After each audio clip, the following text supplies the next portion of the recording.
La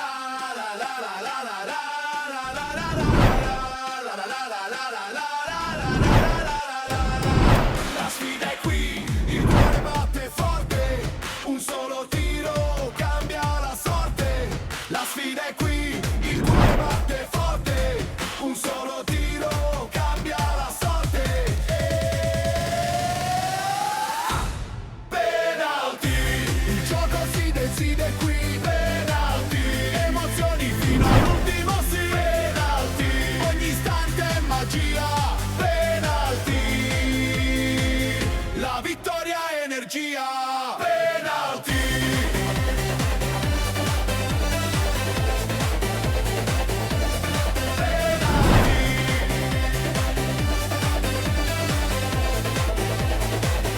La vittoria è energia.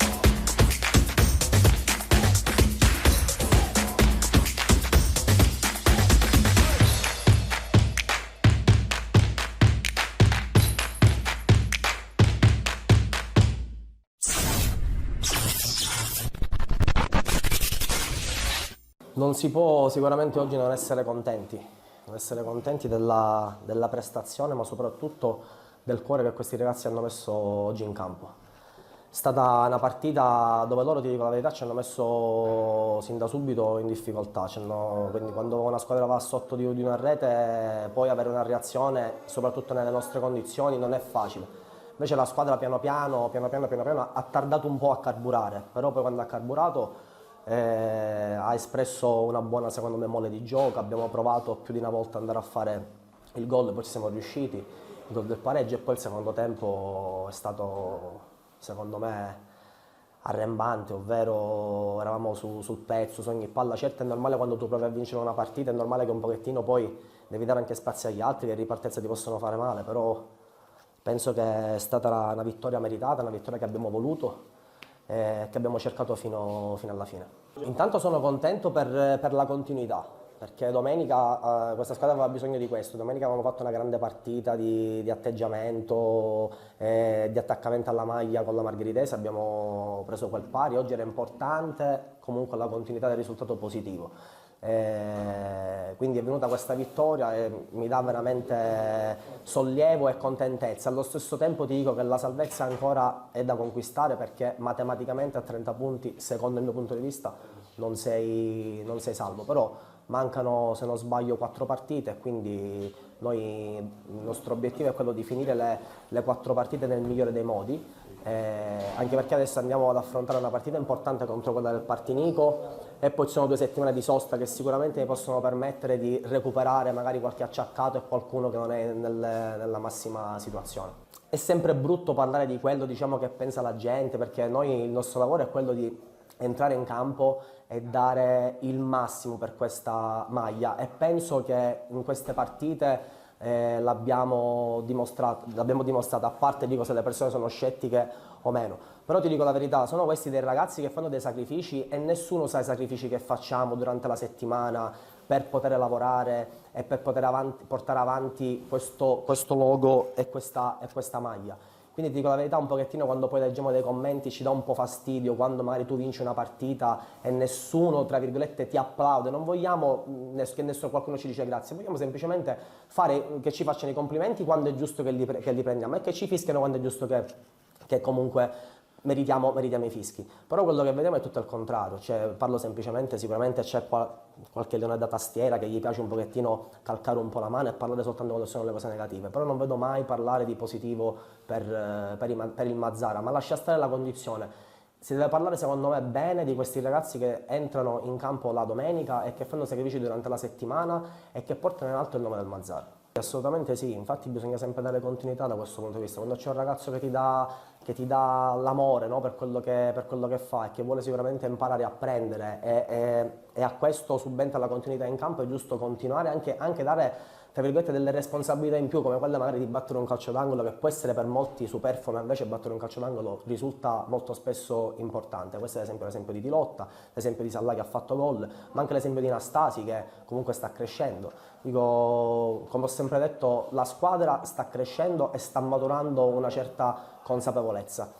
Quindi dico, sono felice, ma adesso dobbiamo goderci questa sicuramente vittoria importante e poi cominciare un po' a pensare al partinico di domenica. Sì, oggi era importantissimo perché ovviamente così ci mettiamo 8 punti e quindi, ripeto, sono punti importantissimi, forse più importanti di tutte le altre partite.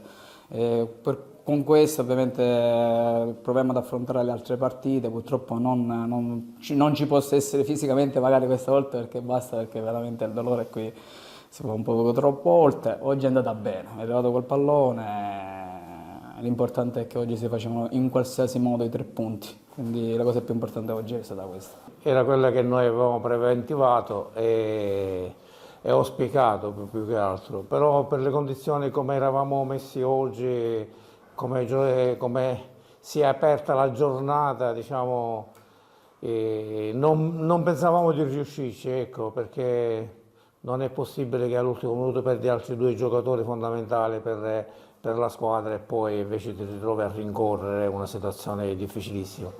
Devo fare un plauso ai ragazzi che sono stati eccezionali per l'impegno che hanno messo in campo e sono contento di tutto questo, ecco. Certo, ma infatti io la prima cosa che gli ho detto ad Angelo, devi fare correre solo la palla e basta, non devi fare nient'altro. Dice, vabbè, corre la palla, devo correre pure io. Dice, se no, tu non corri, corre la palla. Ha toccato un pallone ed è stata fondamentale perché Angelo ha esperienza da vendere e quindi non avrei dubbi, io non avrei mai avuto dubbi su come gestire una partita, su come gestire gli ultimi 10 minuti. Sono stati 30 importanti. punti sono importanti, Presidente. 30 sono... si sta arrivando all'obiettivo salvezza. Sì, l'obiettivo salvezza, mancano ancora secondo me 3 punti per avere la matematica, però con 4 partite penso che sarebbe facile poter agguantare questi 3 punti. Beh, la reazione innanzitutto dei giocatori c'è stata indipendentemente dalle dimissioni, perché è un gruppo ormai che è bello unito, coeso e quindi per quanto riguarda le dimissioni sono ancora dimissionari. Quindi in attesa di nuovi sviluppi, se c'è qualcuno che si fa avanti, a disposizione, siamo qua. Non ho ereditato nessuno, è stata una mia scelta prendere il Mazzara Calcio.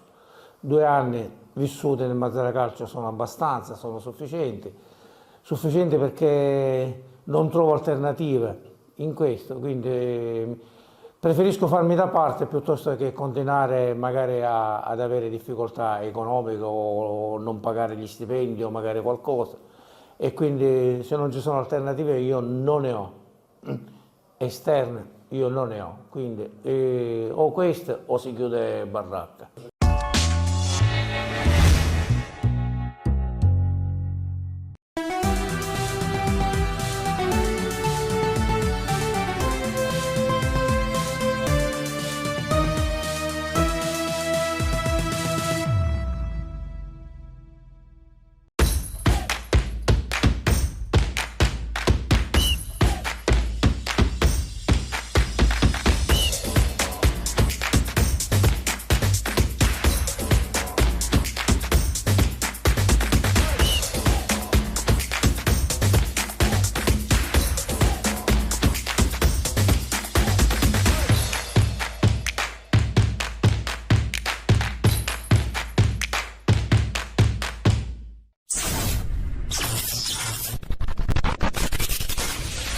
Sotto una pioggia battente allo Scirea di Santa Lucia del Mela va in scena Promende Città di Mistretta, e un'altra opportunità per i giallorossi di Mister Patti per ipotecare il piazzamento playoff. E Promende che scende in campo con Lima, Gitto D'Agostino, Currò, Lembo, Dama, Silvestri, Carpentieri, Spaticchia, Cambria e Soue. Risponde il Città di Mistretta con Cascione, Iatta, Barberi, Gagliano, Di Giovanni, Raccuglia, Lipari, Ducure, Murmino, Canè e Mazzotta. Arbitra l'incontro il signor Castrovinci di Palermo.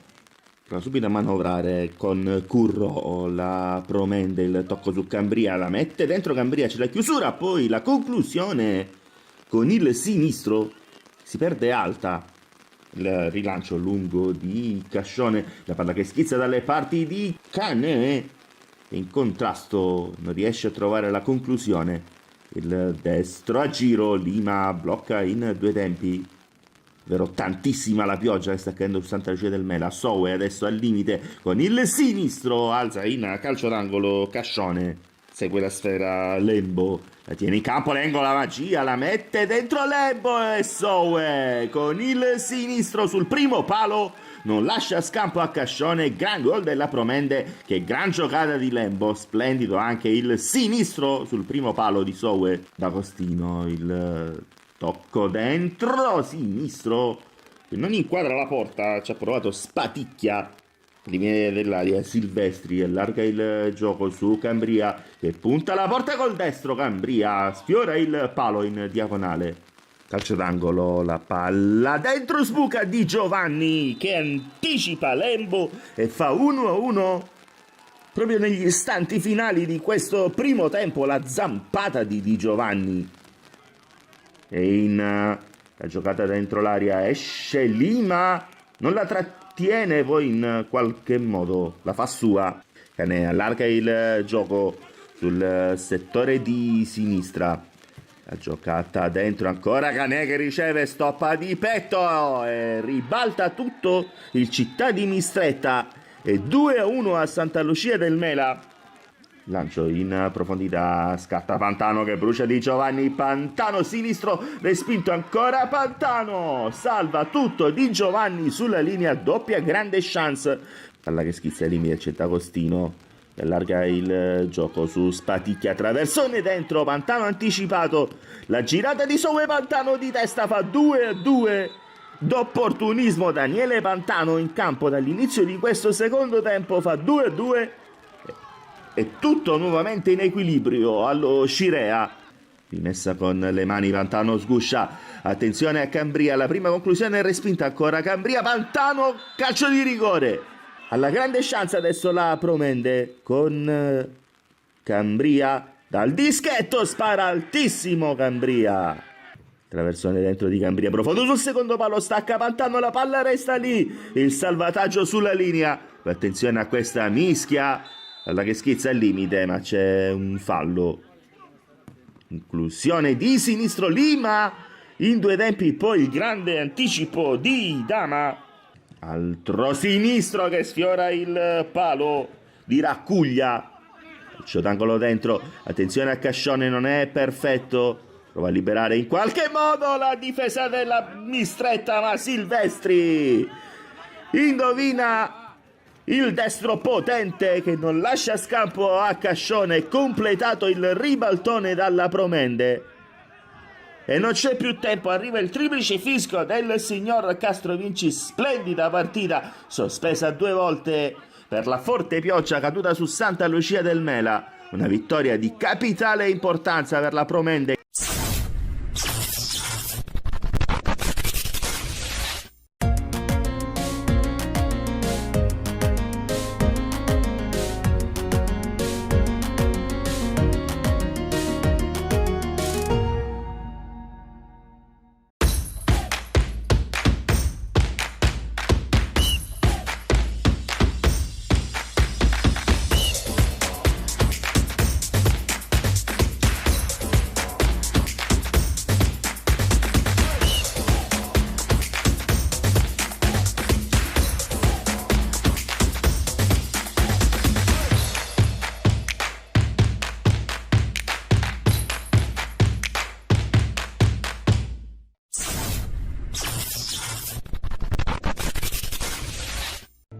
nei minuti di recupero una vittoria che per l'Atletico Messina avrebbe avuto il peso dell'oro. Al termine di una gara intensa e ricca di episodi, i biancoazzurri dello Stretto si fanno rimontare dall'Asci Sant'Antonio, terza forza del campionato, che riesce ad acciuffare il pareggio proprio allo scadere.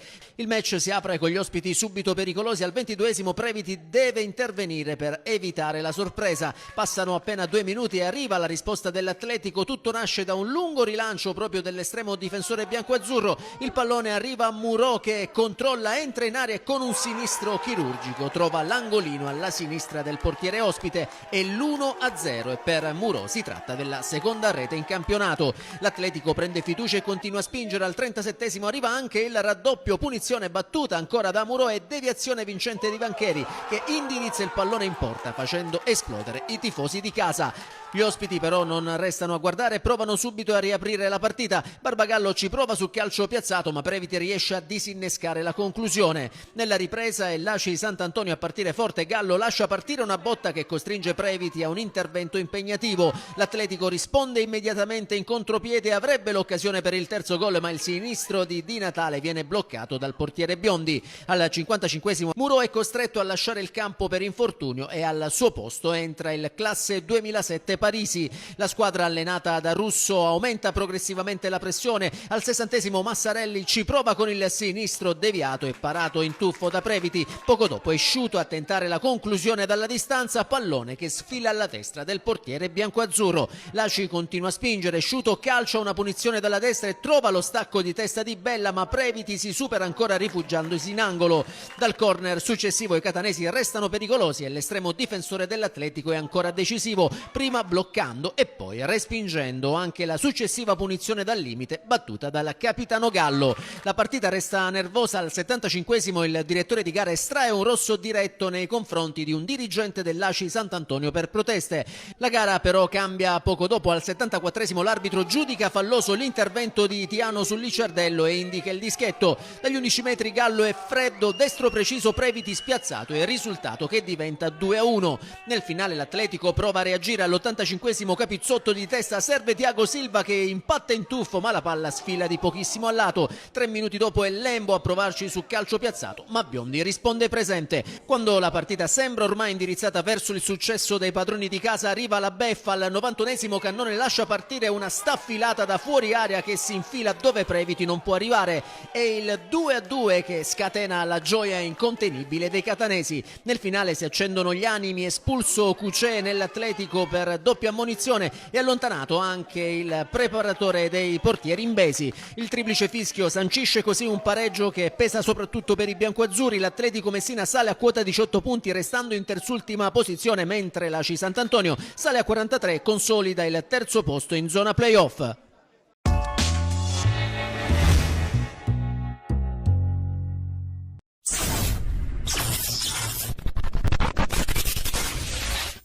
Torna alla vittoria dopo 3 sconfitte consecutive il Bronte, che sabato ha raggiunto 30 punti in classifica, con la certezza innanzitutto di essere in promozione anche per l'anno prossimo, mentre guardando più in alto sono 5 punti da recuperare per un eventuale appendice spareggi a fine stagione. Così la classifica, e a proposito sarà decisiva Nizza, Casa Valdinisi domenica, ma anche le successive con Ionica, Aci Bonaccorsi e Belpasso a chiudere la regular season. Intanto, immagini da Maletto, dove i rossoneri hanno impiegato 20 minuti o poco più per mettere sotto l'Atletico Catania, penultimo in classifica e già con la testa ai play-out. Catania cerca Spitaleri ma trova solo maglie rossoblù. Tresse si infila a Saccullo e stavolta l'assist per il 10 ispira questo super gol dal limite che sblocca la contesa. È l'8º gol stagionale del centrocampista del Bronte, che adesso rende il compito più agevole ai suoi. In gol 3 minuti più tardi, grazie a questa giocata di Reale. A metterci firma sempre Spitaleri, ma stavolta da uomo assist. Ruffino rivede la via del gol in corrispondenza proprio con l'ultimo acuto dei brontesi, 4-0 al Mascali, e raddoppia a metà tempo, siglando il quarto centro personale dell'anno. Al 43esimo il tris che chiude il primo tempo, Spartà cambia fronte e lancia San Filippo a destra. Lo segue Saccullo, che al pari di Ruffino rivede il gol dopo un mese e fa 3-0. Dopo le reti, qualche altra storia di questi primi 45 minuti di gioco. Catania alto da fuori e dalla distanza, poi punizione di San Filippo su cui Sparta e soprattutto Ciraldo sotto porta non ci arrivano per poco a correggerla. Quindi un pallonetto di Ruffino, questo subito dopo il suo punto del 2-0, che stavolta si mette in proprio, alzando la mira di un palmo con tiro da 20 metri. mentre Saccullo, su cross di Piazza, che si inserisce con tempestività da destra, anticipa il 3-0 che abbiamo visto in precedenza con questo colpo di testa. Passiamo alla ripresa, il tecnico Gianluca Catania concede spazio a Sottosanti, qui va in combinazione con Caruso per un'occasione che cade ai primi giri di lancetta e trova pronto Pandolfo. Poi spazio anche a Merito che rileva Caruso.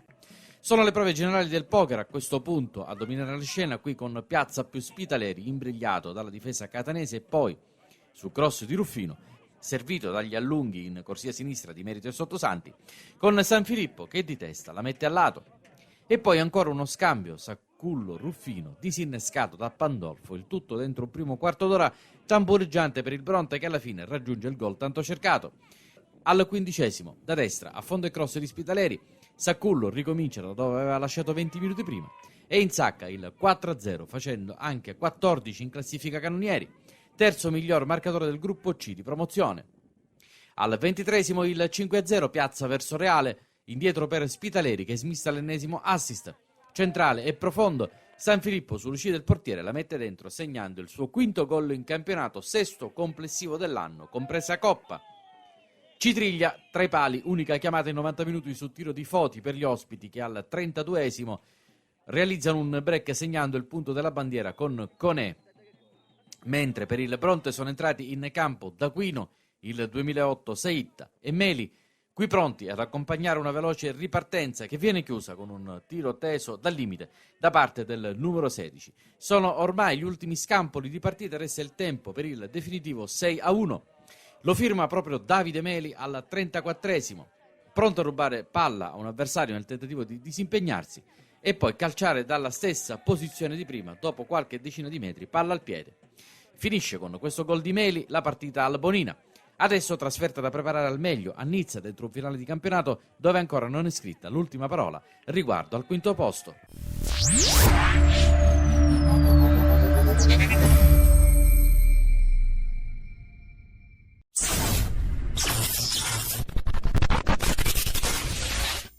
Si ferma davanti al proprio pubblico la corsa del Riviera Nord. Dopo 5 vittorie consecutive i biancorossi inciampano nella partita più attesa e cedono 2-0 alla Valdinisi che espugna il Sorbello Stadium con una prova solida e concreta. Una sconfitta che brucia per i padroni di casa, soprattutto per il peso della sfida e per la cornice del proprio stadio, ma è anche un risultato che riaccende la lotta nelle zone alte. Con questo successo la Valdinisi si riporta a soli 3 punti di distanza, riaprendo con forza la corsa alla miglior posizione nella griglia playoff. L'avvio è subito frizzante su un rilancio di Capilli, il pallone carambola su Aranda e finisce di poco sopra la traversa. Poco dopo lo stesso Aranda prova a inventarsi il gol in acrobazia, ma Capilli risponde con prontezza. Gli sforzi della Valdinisi vengono premiati però al 32° quando Gina Goddi segna una parabola perfetta che si infila all'incrocio dei pali.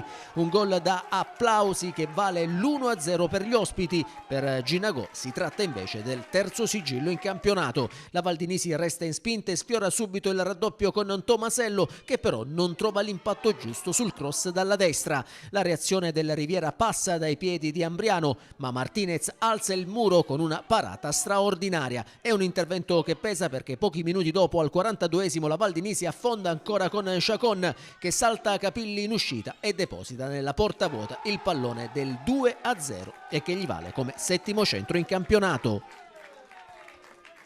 Nella ripresa il Riviera prova a riaprire la gara, Portovenero svetta di testa ma trova ancora un super Martinez a sbarrargli la strada. La Valdinisi replica con Rizzo, fermato però per fuorigioco. Mister Broccio prova a cambiare l'inerzia inserendo il giovane Bertuccelli classe 2005 che poco dopo si erge protagonista salvando sulla linea e negando a Chacon la doppietta. Al 65° il Riviera protesta per un possibile rigore ma l'arbitro lascia correre. All'80° altro cambio per il Riviera, fuori Ambriano, dentro Ruggeri. Nel finale la gara si accende anche sul piano delle proteste. Prima è la Valdinisi a reclamare per un presunto fallo di Bertuccelli su caso lanciato verso la porta. Sul ribaltamento di fronte invece il Riviera a chiedere un intervento irregolare su Portovenero. All'89° la Valdinisi sfiora anche il tris con Chacon di testa, trovando però la risposta di Capilli. L'ultima occasione del Riviera viene invece fermata per fuorigioco. Finisce così, la Valdinisi si prende riprende la scena, vince 2-0 e sale a quota 35 punti e si conferma al quinto posto in zona playoff. Il Riviera resta fermo a 38 ma mantiene comunque la quarta posizione.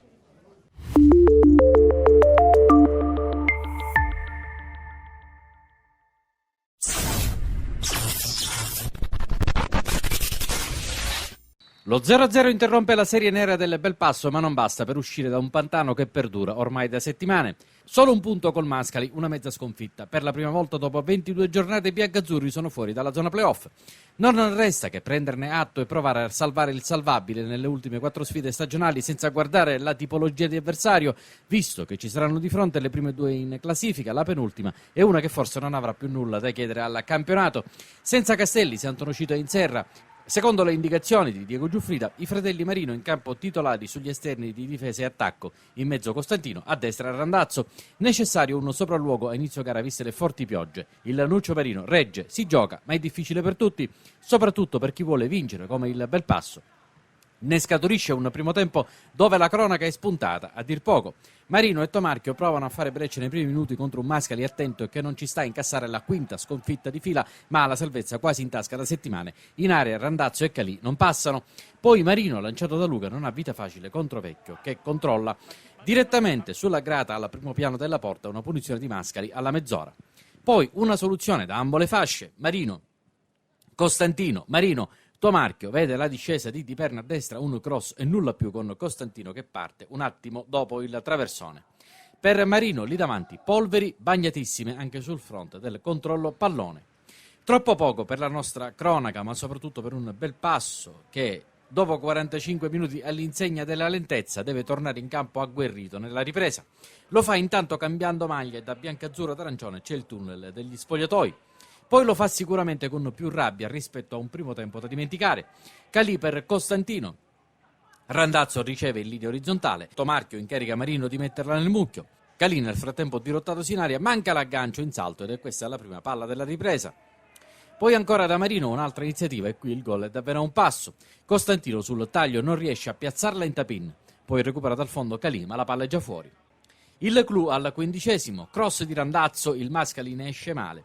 Ma alla fine dice grazie quando questo tiro di Tomarchio accarezza il montante ed esce di qualche centimetro dalla porta. Altro cross da sinistra, Luca, appoggiato da Randazzo, altro protagonista che in aria cerca il guizzo, qui di Perna, anche per lui niente gioia sotto porta. Al pari di Strano che su calcio d'angolo salta e colpisce rispetto ai precedenti, ma senza fortuna e soprattutto precisione. Calì e Costantino trovano sempre prima gli avversari, come in questo caso. Intanto Giuffrida inserisce Cucinotta per Randazzo, un cambio tra under a cui si aggiunge quello di Viaggio con Marino e in mezzo un rischione clamoroso alla mezz'ora. Cross di Ruggeri, Strano manca il primo pallone della domenica, Pagano va vicino al colpo grosso per il Mascali.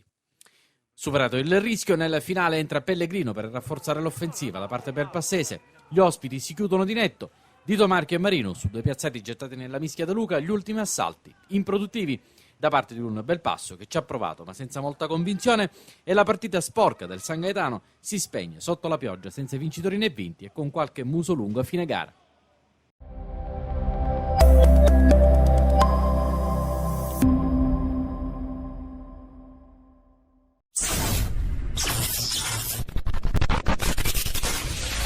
Trasferta insidiosissima per il Santa Venerina nella quintultima giornata di campionato. I rosso-gialloblu fanno visita alla Ionica che nel girone di ritorno ha vinto tutte le partite giocate 8 su 8 ed occupa la seconda posizione in classifica.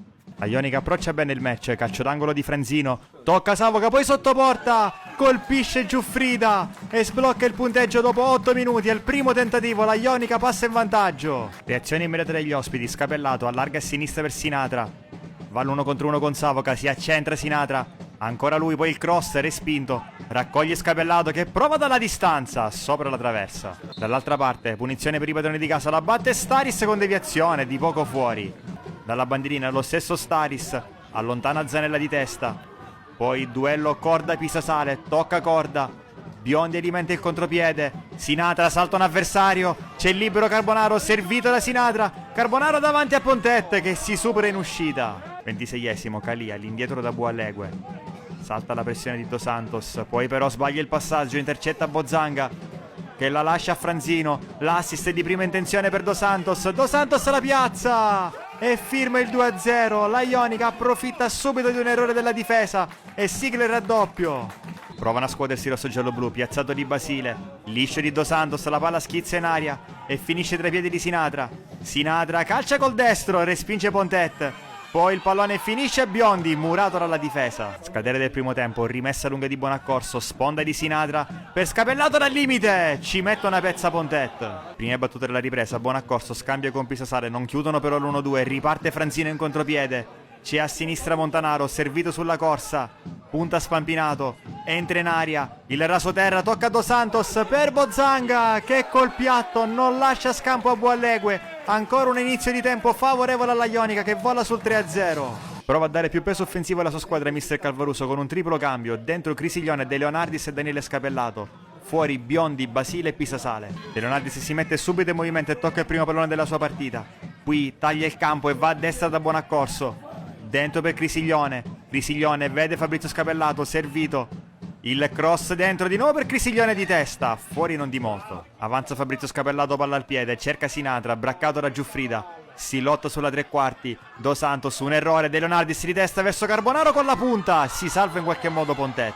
Un altro cambio per mister Calvaruso, fuori Zanella, dentro Vittorio, minuto 77, punizione di Sinatra, sponda di De Leonardis per Carbonaro di testa, che batte Pontet, Nino Carbonaro riapre i conti, 20 in campionato per lui, 3-1. Pontet va al rinvio nella zona di Dos Santos, duello con Spampinato che tocca di testa, favorisce Pisapia, Pisapia davanti a Buallegue, strepitosa uscita del portiere. Daniele Scapellato si affida a Crisiglione, salta il rientro di Bozanga, alza la testa e cambia bene gioco verso Bonaccorso che la mette giù. Bonaccorso la sterzata, entra in aria, prova col sinistro, fuori bersaglio. Assalto finale degli ospiti, Spampinato per Vittorio, attacca a pieno organico il Santa Venerina, Crisiglione, ancora Vittorio, lascia passare per Fabrizio Scapellato, il cross sul secondo palo per Sinatra al volo, segna il 3-2 ma è tutto fermo per fuorigioco tra le proteste. La posizione irregolare di Sinatra, non chiariscono le immagini ma in questo momento a pallone già partito Sinatra sembra partire da dietro. Si scaldano gli animi nel finale di gara, Pisapia prova a colpire Calì a palla lontana, ne nasce un parapiglia e colpisce poi Daniele Scapellato sotto gli occhi del guardalinee. È rosso per Pisapia che va sotto la doccia in anticipo. Ultimi istanti del recupero, Daniele Scapellato, grande lancio per Bonaccorso in aria, il controllo, Bonaccorso il sinistro, non lascia scampo a Pontet, Lorenzo Bonaccorso, primo gol stagionale per lui, ci crede fino alla fine il Santa Venerina. Si ferma a quota 6 la striscia dei risultati utili consecutivi del Santa Venerina che cade allo Stadio Bucalo 3-2 per mano della Ionica. La squadra di Calvaruso ha pagato a caro prezzo l'inizio dei due tempi in cui ha concesso 2 gol. Poi c'è stata una grande reazione, rabbiosa e vogliosa, per cercare di portare a casa una rimonta che sembrava a tratti impossibile. Bisogna ripartire proprio da questo finale tutto orgoglio già domenica prossima, quando allo stadio Vincenzo Grassi arriverà un bel passo a caccia di punti play-off.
Al Comunale di Aragona nuovo anticipo al sabato per l'Agragas di mister Catania, reduce dal successo per 0-2 sul campo dello Scicli. Gli agrigentini tornano davanti al proprio pubblico per affrontare il Santa Croce in una fase del campionato che resta decisiva per le ambizioni di vertice. La distanza dalla capolista Priolo è attualmente di 5 punti, con lo scontro diretto che si disputerà proprio ad Aragona nell'ultima giornata di campionato, un gap che si è progressivamente ridotto nelle ultime settimane e che mantiene ancora completamente aperta la corsa alla promozione diretta nel girone D del campionato di promozione siciliana. Grazie alle immagini che ci giungono da Andrea Cappadona passiamo a raccontarvi del film di questa sfida, che sia il quarto di gioco con Jama che salta Alma, prende il fondo e mette dentro un cross per Ten Lopez che di testa però manda sul fondo. Costretto ad alzare bandiera bianca proprio il numero 10 di Mister Catania, che getta nella mischia Unniemi al 25esimo, sfera di cipolla per Marrone che calcia dalla lunga distanza trovando la gran risposta di Romano che si rifugia in corner. 2 minuti più tardi Ten Lopez ruba la sfera a un difensore, entra in area e calcia, trovando però solo fondo campo. Ultima emozione nella prima frazione di gioco, punizione telecomandata di Gatto che mette sul secondo palo per Ten Lopez che di testa manda sul fondo. Termina così una prima frazione di gioco a senso unico, squadre negli spogliatoi sul parziale d'occhiali. 5 minuti al rientro in campo per le formazioni e la sblocca la formazione di Mister Catania. Marrone in corsia per Vizzini che mette dentro la sfera allontanata dalla difesa sui piedi di Marrone che serve Ten Lopez che calcia con il destro mandando in rete per il vantaggio del gigante. 2 minuti più tardi corner messo dentro ancora per Ignazio Ten Lopez che di testa però non riesce a centrare il bersaglio grosso. 55esimo dentro Casucci in luogo di Tripoli. 2 minuti più tardi Unniemi per Gatto che fa partire un gran destro dalla distanza che termina di un soffio sul fondo. All'ora di gioco Marrone di testa serve Ten Lopez che davanti a Romano non sbaglia mandando in rete doppietta personale e 2-0 per l'Agragas. Battono un colpo gli ospiti al 63esimo, cross messo dentro per Drame che di testa manda in bocca a Manna. Al 75esimo Marrone in profondità per Unniemi che calcia trovando ancora una gran respinta da parte di Romano. Nel finale dentro anche Ferotti tra le fila del gigante all'87esimo, contropiede Agragas con Marrone che serve in profondità Unniemi, appoggia per la corrente Kings che finalizza una gran ripartenza, contropiede mortifero che fa gioco, partita, incontro, Agragas 3, Santa Croce 0. Nel finale dentro dimora per King e si prende la standing ovation del comunale di Aragona. Nel finale la punizione di Gatto si spegne alta sulla traversa, termina così la sfida, altri 3 punti per la formazione di Mister Catania. E un saluto amici appassionati, appuntamento come al solito alla prossima.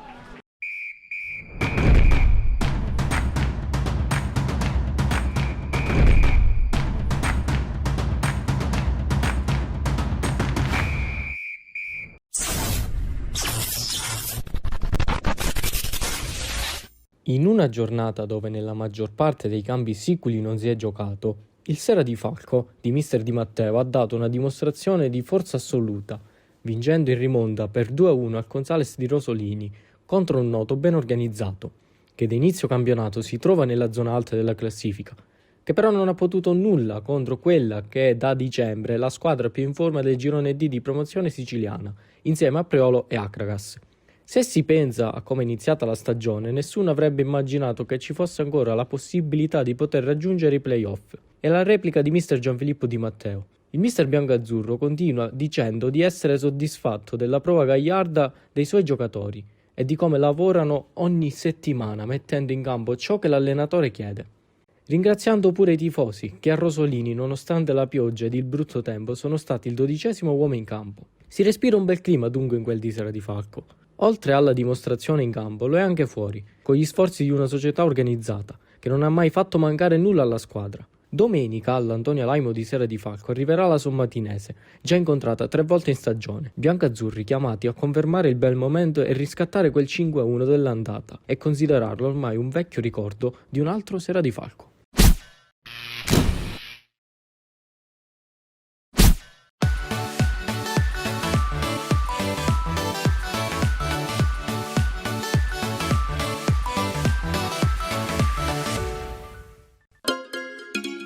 Benvenuti da Giada Immobiliare.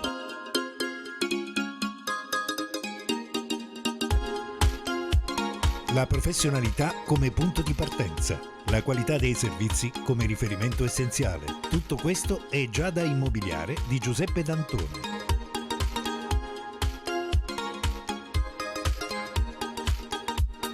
servizi di compravendita ed affitti, supporto per concessioni mutui e consulenza finanziaria ed inoltre assistenza a partecipazione ad aste giudiziarie e consulenza tecnico-legale. Giada Immobiliare, via Etnea 734, Catania. Info 095 61 74 981 oppure 095 61 74 973. Visita il sito con le nostre proposte www.giada-immobiliare.it.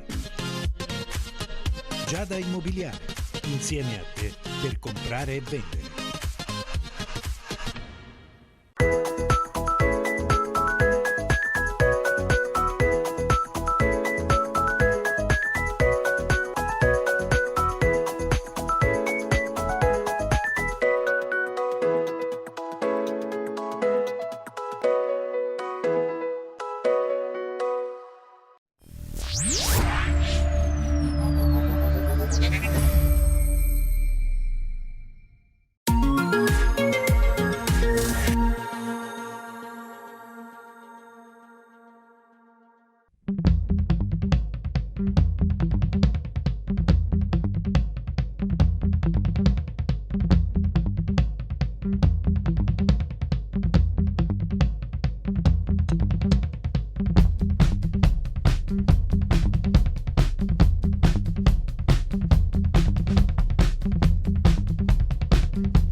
Qui al Marullo di Bisconte, la 20ª giornata del campionato di prima categoria girone D, si affrontano Realità e Town Axos, padroni di casa in campo con Messina tra i pali, D'Angelo, Bonamonte, La Monica, Rossano, Mastroianni, Cuccione, Cotraro, Zoccoli, Acquaviva, Trimarchi, a disposizione Tuzza, Crimi, Costa, Sant'Onofrio e Carrozza. Risponde il Town Axos con Gangi Trepali, Francesco Bardetta, Giuseppe Bardetta, Alessandro Nairi di Giuseppe Lopresti, Nicoletti, Mazzeo, Cacciola e Manciagli. Tutto pronto con le immagini a seguire il primo tempo. Alla battuta andrà il Realità per cominciare. Prima occasione subito per i padroni di casa, il pallone che viene messo dentro, serve Gangi in uscita ad allontanare con i pugni, poi l'ultima conclusione che viene bloccata in due tempi sulla linea dal portiere Gangi. Ci prova anche il Town Axos a rendersi pericoloso con questo calcio di punizione affidato ad Alessandro, che scodella il pallone dentro il rigore sul secondo palo, dove c'è Bardetta che può andare alla conclusione. Viene chiamato per il fuorigioco al direttore di gara, pallone che comunque si era spento alto sopra la traversa. Ancora Town Axos in avanti, il pallone per Francesco Bardetta che calcia e trova il gol 1-0 per il Town Axos. Rivediamo il gol in questo caso da parte di Francesco Bardetta, che porta avanti il Town Axos. Calcio di punizione adesso alla battuta, ci sono Alessandro e Nairi. Alla fine Alessandro prova la conclusione, all'incrocio di pali si supera Messina, in questo caso spedisce il pallone in calcio d'angolo. Punizione anche per il Real Itala dalla tre quarti campo direttamente verso la porta, blocca ancora in due tempi Gangi, poi scappa il pallone, in qualche modo la difesa riesce ad allontanare. Ancora il Real Itala che prova a tutti i costi a racciuffare la parità, in questo caso Il pallone gestito al numero 28 che mette dentro e a botta sicura prova a calciare Bonamonte. La risposta tempestiva da parte di Gangi a salvare ancora Bonamonte sul punto di battuta di questo calcio di punizione direttamente verso la porta con i pugni. Bravo Gangi a respingere il pallone, si rimane sull'1-0 quando ad attaccare è sempre Bonamonte che recupera questo pallone. Serve un compagno che lo ritrova ancora Bonamonte. Pallone di poco al lato, ottima azione corale da parte del Real Italia che continua a spingere. Si può partire le immagini a seguire il secondo tempo. Prima occasione subito per il Real Italia, pallone che finisce al solito Bonamonte che mette dentro un pallone per un compagno. Si trattava di Zoccoli, posizione di fuorigioco. Bravo Gangi in questo caso a respingere. Punizione affidata adesso al Town Axos. Vannairi direttamente in porta, pallone alto sopra la traversa. Punizione affidata ad Acquaviva per quanto riguarda il Real Italia, pallone verso la porta, di poco al lato. Era buona la conclusione in questo caso da parte del Real Italia che è ancora pericoloso. Questa volta siamo nell'out destro, si accentra, prova a calciare a giro con il destro, pallone alto sopra la traversa, segue la palla Gangi. Ancora Real Italia pericoloso con questa conclusione, ancora una volta Gangi in due tempi non si fa sorprendere. Poi dal pressing di Acquaviva, dal rinvio che ne segue di Gangi che manda in porta a Bardetta, 1 contro 1 con l'estremo difensore avversario, doppietta personale e 2-0 per il Town Axos. Francesco Bardetta trova la doppietta personale e mette dentro la possibile chiusura del match. Adesso ancora Real Italia che spinge, cross sul secondo palo e la conclusione di destra non riesce a colpire il calciatore bianco-azzurro. Ancora un'altra conclusione alta sopra la traversa, continua a spingere Real Italia senza trovare però la via della rete. Ancora Bonamonte con il pallone, gioca largo verso un compagno che calcia verso la porta in due tempi. Ancora bravo Gangi a rispondere presente. Triplice fischio, il direttore di gara, finisce 2-0 la partita per il Town Axos che poi successivamente con un ricorso da parte del Real Italia sarà vinta a tavolino proprio dai padroni di casa per 3-0. Amici e amiche di Sportmania, Cristiano Mancheri è tutto e come sempre alla prossima.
Benvenuti nel nostro Face to Face, il consueto spazio dedicato al faccia a faccia con i protagonisti del calcio dilettantistico siciliano. Subito la scheda di presentazione del nostro ospite odierno.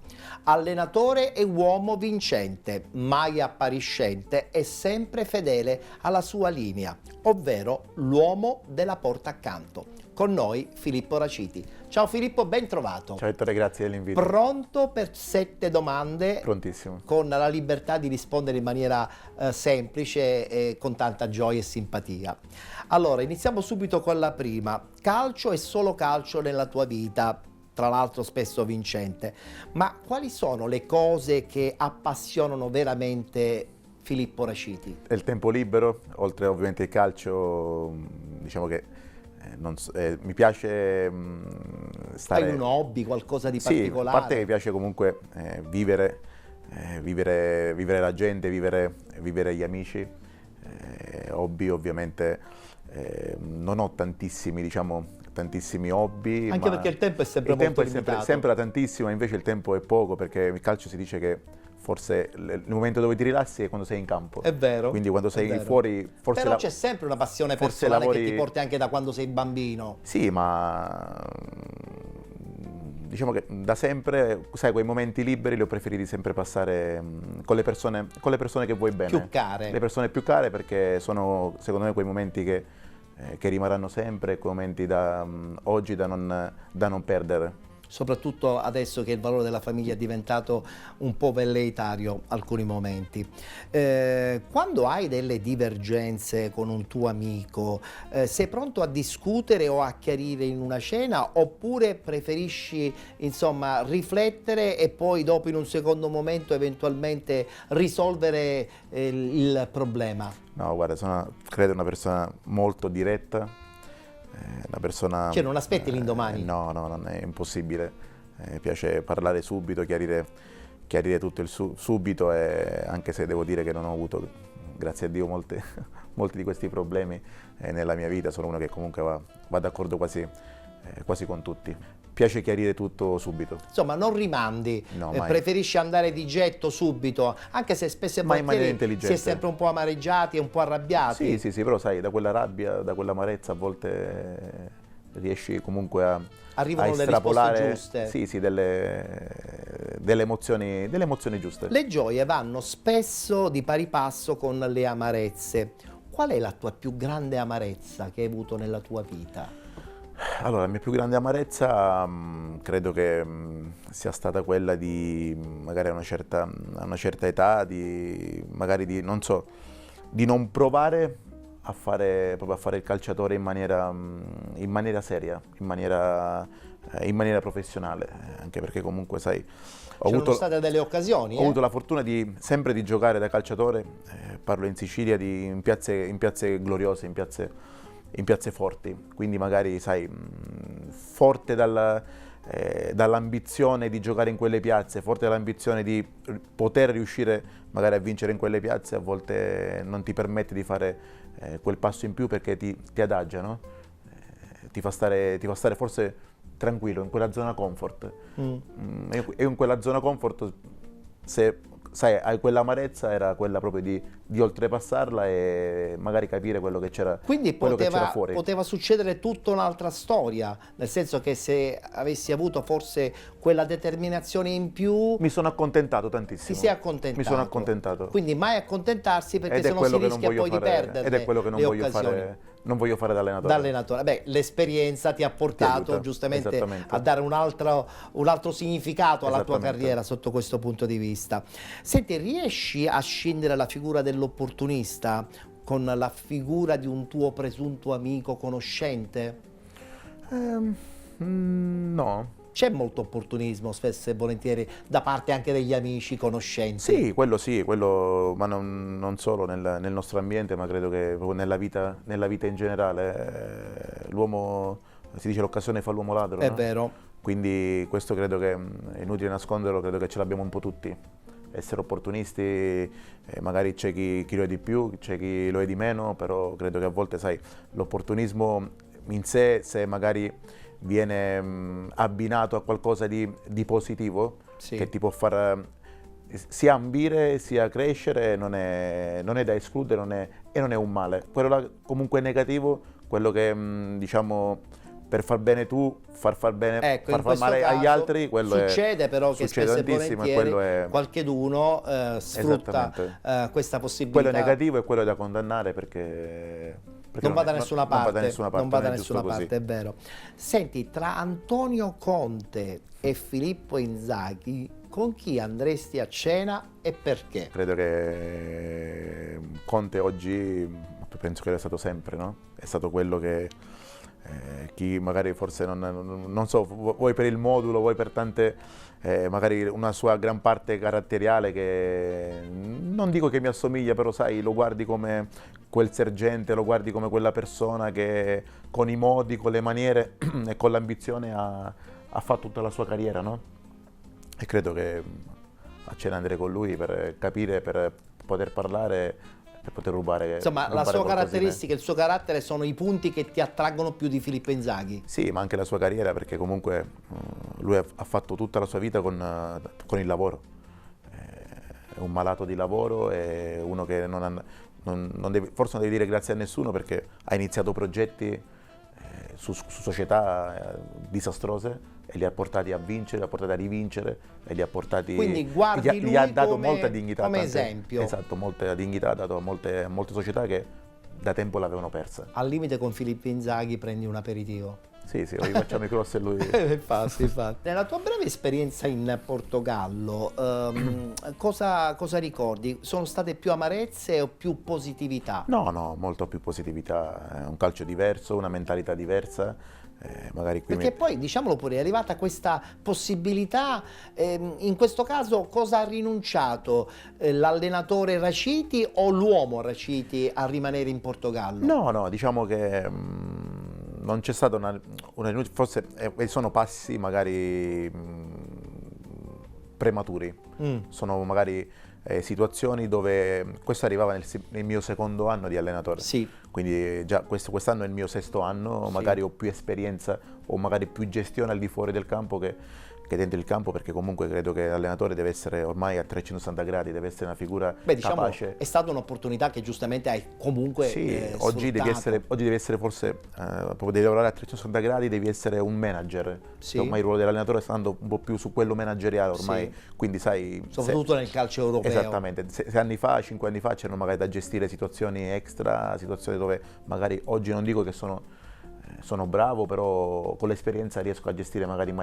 maniera diversa, però credo che, non ti nascondo che lavorare all'estero con la mentalità europea oggi è tanta roba. Diciamo che hai tratto qualcosa che adesso ti stai portando nel tuo bagaglio tecnico. Moltissimo, perché sai, lavorare con stranieri, anche se in Italia al momento ce ne sono tantissimi, vedi argentini, spagnoli, quindi il calcio ormai si è andato un po' più sulla globalizzazione, anche e soprattutto nel dilettantismo, quindi dico che magari lavorare là con 24 stranieri mi ha aiutato nel tempo a poter andare a gestire quelli che adesso sono gli stranieri. Mi fai capire quindi che se una proposta arrivasse adesso ti sentiresti decisamente più pronto? Sì, sono un po' più, c'è un po' di esperienza. Un po' più di esperienza. Sono 4 anni in più. Certo, quello fa tanto. E quindi potrebbe anche succedere. In questo caso potresti anche pensare di accettare. Sì, però bisogna gestire tante cose, tante situazioni che dove magari prima erano un po' più facili, adesso sono un po' più difficili da gestire. Infatti. Quindi meglio rimaniamo intanto su dove ci stiamo lavorando e cerchiamo di lavorare sempre bene. È una domanda quella sul Portogallo che si lega secondo me anche con la prossima che chiude il nostro face to face. La tua domenica perfetta, senza pallone, ma con la famiglia probabilmente. Come fai a gestire questa cosa senza guardare neanche il cellulare? Ovviamente senza calcio la domenica penso che si sta malissimo. È difficile perché comunque la nostra domenica calcistica forse abbiamo iniziato all'età di 5-6 anni. Fino a 41 però è anche vero che c'è un periodo in cui comunque sono quei periodi calcio, dove sono quei altri periodi senza pallone. Sì, ma non pensi sempre a quella domenica che cosa potesse quindi il cellulare lo continui a guardare. Sì, magari controlli, no? Magari se il campionato è fermo ovviamente ti rilassi pure gli altri giorni perché Non ci sono partite, ma segui sempre tante dinamiche nel calcio, perché il calcio quelle dinamiche non finiscono, non finiscono mai, però poi ci sono anche quelle domeniche, quei giorni dove magari con la famiglia, di libertà, dove preferisci passarlo con le persone che ti fa piacere passare quei giorni, quindi sono le persone che hai a cuore. Chiaro, è logico. Tra l'altro la famiglia dà quell'equilibrio fondamentale anche quando non è presente, no? Sapendo che esiste comunque un riferimento ti aiuta ad avere equilibrio anche nella quotidianità. Sì, ma la persona che ti fa stare bene, tutti abbiamo, diciamo, quelle persone, no, indipendentemente dagli affetti, dagli amori, no? Chiaro. Quelle persone che ti fanno stare bene, però credo che c'è la voglia e il piacere poi di magari trascorrere, di passare quei giorni insieme a loro. Esatto. In bocca al lupo per tutto. Viva il lupo, grazie. Grazie a Filippo Raciti, l'ospite del nostro Face to Face. Appuntamento al prossimo.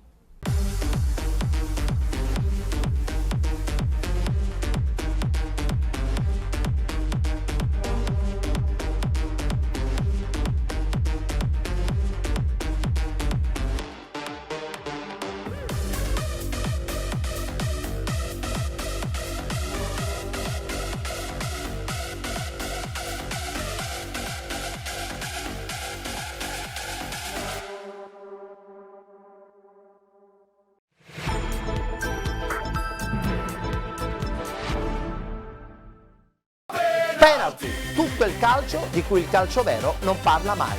Vi aspetto ogni giovedì alle 13 sul canale 90 di Telemistretta. Da non perdere!